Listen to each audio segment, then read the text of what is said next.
Você já amou alguém que parecia certo, mas que te feriu no mesmo lugar de sempre?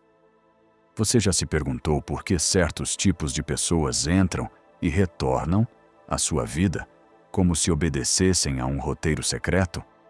Sempre o mesmo padrão. Alguém que encanta no começo, mas que logo toca as mesmas feridas. Alguém que parece diferente, mas que no final revela os mesmos fantasmas. Não é coincidência. E se você está ouvindo isso, talvez já tenha sentido. Há algo mais profundo acontecendo. Carl Jung acreditava que aquilo que negamos em nós, o que escondemos, rejeitamos, tememos, não desaparece. Apenas se esconde, aguardando o momento certo para se manifestar. E adivinhe, ele se manifesta nas pessoas que você atrai, nos olhos que fazem seu coração disparar, nas atitudes que ativam sua ansiedade, nos silêncios que ecoam feridas antigas. Essas pessoas, tão parecidas em essência, tão diferentes em rosto, não são acidentes. Elas são espelhos. Espelhos de partes suas que você talvez nunca tenha olhado com coragem. Elas vêm para iluminar o que estava escondido, não para te punir, mas para te ensinar. Não é o acaso que traz essas pessoas, é o inconsciente. Mas por quê? Por que repetir o mesmo ciclo? Por que cair nas mesmas armadilhas? Jung diria, porque a alma quer ser inteira, e ela usará todas as ferramentas possíveis, até mesmo o amor e o sofrimento, para te levar de volta a si mesma. A verdade é que o coração humano não quer apenas sentir. Ele quer entender. Ele quer encontrar sentido até no caos. Por isso, quando repetimos padrões, quando o amor vira labirinto, é porque o inconsciente está tentando te contar algo.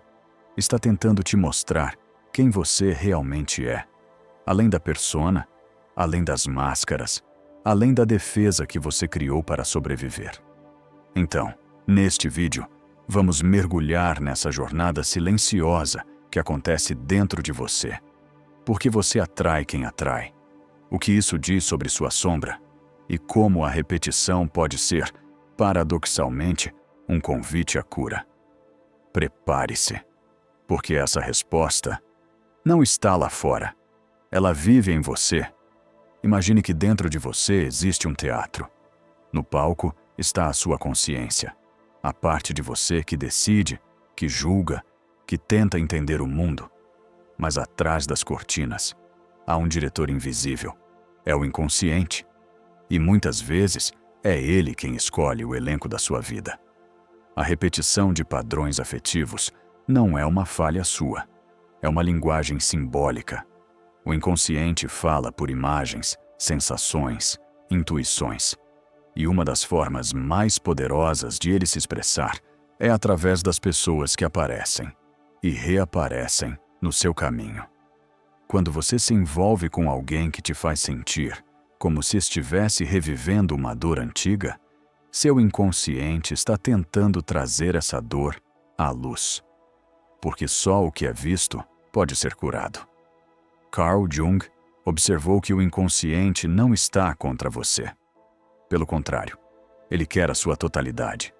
E por isso, ele repete o que é necessário até que a consciência desperte. Você não atrai certas pessoas porque tem azar. Você atrai porque há algo que precisa ser olhado. Algo que ainda pulsa na escuridão, pedindo para ser reconhecido. Talvez seja a criança que não se sentiu amada, buscando aprovação em parceiros distantes. Talvez seja o medo de abandono, escondido atrás de ciúmes e controle. Talvez seja o desespero de ser validado, aceito, cuidado. E isso te leva a aceitar migalhas como se fossem banquetes. Nada disso é consciente, e por isso parece mágico ou trágico. Mas na verdade, é simbólico. A repetição é o modo como o inconsciente pede. Olhe para isso. Entenda o que você viveu. Cure o que ainda dói. Esses relacionamentos não são coincidências. Eles são convites. convites que vêm disfarçados de amor, de perda, de paixão, de frustração, cada um deles trazendo um fragmento daquilo que você ainda precisa integrar. O inconsciente é insistente. Ele repete até que você compreenda. E se você não escuta a mensagem no primeiro sussurro, ele grita através das dores repetidas. Muitas vezes, chamamos isso de atrair gente errada. Mas e se a gente chamasse de lição espiritual? De ciclo de cura? De jornada de integração? Jung chamava esse processo de individuação. Um chamado para tornar-se quem você realmente é. E isso só acontece quando o inconsciente deixa de governar sua vida secretamente e passa a ser um aliado da sua consciência. E quanto mais você se torna consciente dos seus padrões, mais você deixa de ser atraído pelo que é familiar e começa a se sentir conectado com o que é verdadeiro. O ciclo só se quebra quando o padrão é compreendido, e a dor deixa de ser um destino repetido e se transforma em portal de libertação. Você começa a atrair não o que você quer, mas o que você é. E quando isso muda, tudo muda. Carl Jung disse certa vez: aquilo que não enfrentamos em nós mesmos, encontraremos como destino. E talvez nenhum lugar revele tanto o que evitamos quanto os nossos relacionamentos. Qual dor você está revivendo sem perceber? Todo encontro humano é um campo de projeção. Colocamos no outro aquilo que ainda não enxergamos em nós. E isso vale tanto para as qualidades quanto para os defeitos. Quando você se encanta profundamente por alguém, é provável que esteja vendo nele um pedaço seu que foi esquecido. Uma luz que você já teve e perdeu contato. Quando você se irrita intensamente com alguém, é possível que esteja reagindo a algo que você mesmo reprimiu, uma parte negada, que ainda não pôde ser integrada. Essas projeções são naturais. Elas fazem parte do processo de amadurecimento psíquico. O problema é quando você vive só por elas, amando imagens, não pessoas, brigando com sombras, não realidades. A sombra, para Jung, é o nome dado a tudo aquilo que você não aceita em si. Tudo o que foi reprimido por medo, vergonha, culpa ou por pura sobrevivência emocional. E quanto mais você nega sua sombra, mais ela age sem que você perceba. Não como inimiga, mas como força autônoma. Ela escolhe parceiros. Ela sabota vínculos. Ela cria dramas. E muitas vezes, ela atrai exatamente aquilo que você mais teme, só para que você olhe para o que tentou esquecer. Talvez você sempre encontre pessoas que te fazem sentir pequeno, ou insuficiente, ou invisível. Talvez sejam relacionamentos com controle, rejeição, ausência. Tudo isso pode estar conectado com complexos formados na infância, núcleos emocionais carregados de memória, emoção e crença, que ficam armazenados no inconsciente como cicatrizes vivas. Esses complexos funcionam como mapas emocionais internos. São ativados por situações ou pessoas que tocam no mesmo ponto vulnerável de sempre. E sem perceber, você vive no piloto automático emocional, reagindo, revivendo, reproduzindo. Você não está apenas amando, está revivendo. Você não está apenas sofrendo, está repetindo o enredo de um trauma não resolvido. Quando algo dentro de você diz, de novo isso, é a alma pedindo consciência, pedindo pausa, pedindo verdade. O relacionamento vira palco para uma peça antiga, e até que você reescreva o roteiro, continuará interpretando o mesmo papel. Mas há uma saída, e ela começa quando você se dispõe a olhar para dentro, ao invés de apenas apontar para fora. Você começa a observar: por que eu me senti assim? O que isso me lembra? Quando foi a primeira vez que senti algo parecido? Essas perguntas, feitas com honestidade e silêncio, começam a abrir portas. Ao perceber que sua dor tem raiz, que seu padrão tem lógica, que sua sombra tem uma história, você começa a se libertar. Esse processo não é fácil. Exige autoobservação, humildade, coragem para parar de culpar o outro e começar a investigar a si mesmo. Por trás de toda projeção, existe um desejo não assumido. E por trás de cada conflito relacional, existe uma oportunidade de consciência. Quando alguém te provoca intensamente, para o bem ou para o mal, essa pessoa não está apenas te afetando, ela está te revelando. E, ironicamente, é através do outro, que tantas vezes fere, que você encontra o caminho de volta para si. Esse é o trabalho mais importante que você pode fazer em um relacionamento. Transformar a dor em espelho, o conflito em insight, a repetição em despertar. Porque no final, toda projeção que cai revela um novo pedaço seu, esperando por aceitação. Não é por acaso que certas pessoas nos tiram do sério, ou nos fascinam de forma quase obsessiva.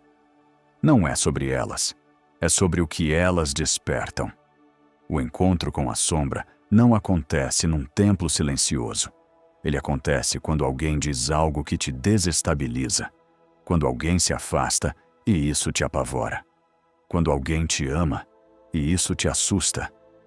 Esses encontros não são apenas interações, são ativações.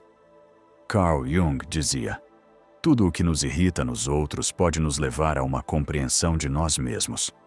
A sombra não aparece como monstro, ela aparece como ciúmes, julgamento, raiva, insegurança, ou como uma idealização profunda, um encantamento irracional. O outro torna-se espelho, mas não um espelho qualquer, um espelho de aumento. Ele revela com nitidez o que está distorcido em você. Talvez você sinta que precisa provar seu valor o tempo todo.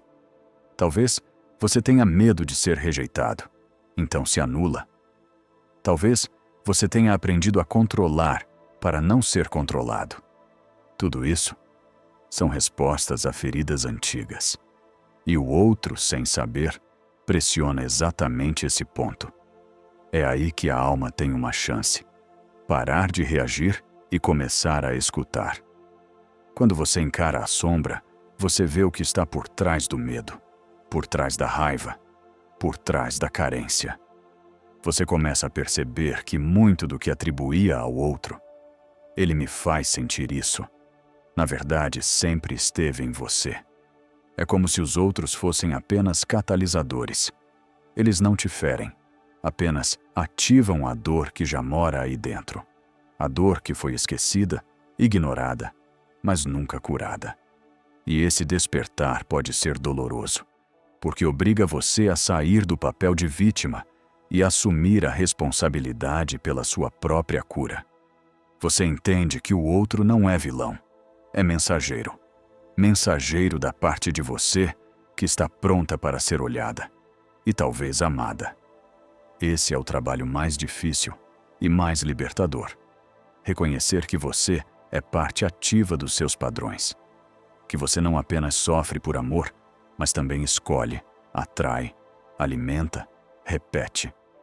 Não por masoquismo, mas porque algo dentro de você acredita que precisa passar por isso. E esse algo é a sombra falando. Integrar a sombra não é eliminar a dor, é abraçá-la com consciência, é dar nome ao que doeu, é acolher o que foi rejeitado, é amar o que parecia imperdoável em si.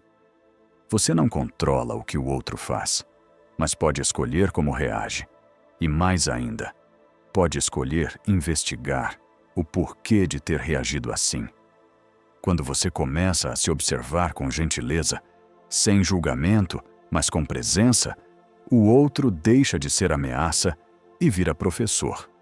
O outro desperta a sombra, mas a responsabilidade de integrá-la é sua. E esse trabalho silencioso, íntimo, profundo, é o que transforma vínculos em pontes de crescimento. Porque no final, só há um amor que realmente cura. o amor que nasce depois do encontro com a própria escuridão. Quando você começa a enxergar o padrão, algo dentro de você muda. A dor não desaparece, mas ela se transforma. Ela vira ponte, não prisão. Carl Jung dizia: você se tornará inteiro no dia em que trouxer à luz tudo o que foi mantido na escuridão. E talvez seja isso que esses encontros repetidos estavam tentando fazer o tempo todo: te iluminar. A cura não é um evento mágico, é um processo de reintegração. É quando você acolhe sua sombra sem medo e passa a viver com mais presença, mais verdade, mais responsabilidade emocional. Você para de culpar o outro por ter despertado sua ferida e começa a agradecer por ter enxergado onde doía. Você entende que o outro nunca foi o problema. Ele foi o espelho. E nesse momento, você deixa de repetir por inércia e passa a escolher com consciência. Você já não se atrai mais por quem reforça sua dor, porque a dor já foi vista, porque a criança interior foi ouvida, porque o amor próprio agora tem voz. Você começa a fazer escolhas diferentes. Fala o que antes calava, recua onde antes implorava. Se posiciona com firmeza, mas sem rigidez. Ama com profundidade, mas sem perder a si mesmo. A repetição só continua até que a lição seja compreendida. Depois disso, vem a liberdade. Liberdade de criar relações mais saudáveis, de se posicionar, de dizer não, de abrir o coração sem se perder. Liberdade de amar sem mendigar, de ser inteiro ao invés de apenas desejado. A jornada de autoconhecimento não te protege da dor, mas te prepara para não mais fugir dela. E mais ainda, te ensina a transformar a dor em sabedoria. Você percebe que a dor foi guia, que a sombra foi mapa, que a repetição foi linguagem da alma dizendo: aqui é onde você precisa olhar. Porque quando a sombra é integrada, o inconsciente se torna aliado, e você começa a viver não pelo medo, mas pela verdade. E isso, meu amigo, muda tudo. Se esse vídeo falou com alguma parte esquecida de você, compartilhe com quem também precisa ouvir. Porque há muitas almas presas no mesmo ciclo, e talvez essa seja a chave para libertar mais de uma. Curta, comente e se inscreva. Porque essa jornada estamos trilhando juntos.